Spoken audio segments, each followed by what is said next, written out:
dowladda Itoobiya ayaa war ka soo saartay wararka sheegayay in askar Soomaaliyeed ay ka qayb qaateen dagaalka u dhexeeya dowladda federaalka Itoobiya iyo TPLF.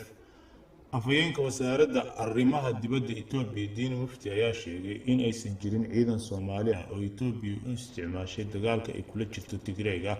waxaana intaa ku daray in wararkaasi yihiin kuwo been abuur ah. dowladda Soomaaliya ayaa loo jeediyay eedeyn ballaaran oo ku aadan in ciidan tababar loo qaaday u gacan gelisay Itoobiya,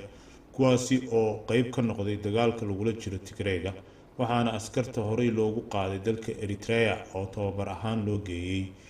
waxaana dowladda laga dalbaday inay caddeyso halka ay ciidankaasi ku sugan yihiin iyo xaaladda ay ku sugan yihiin, waxaana qayladhaan xoogani ay ka imaanaysaa waalidiin Soomaaliyeed kuwaasi oo sheegay in caruurtoodii aysan nolol iyo geeri toona ku ogeyn,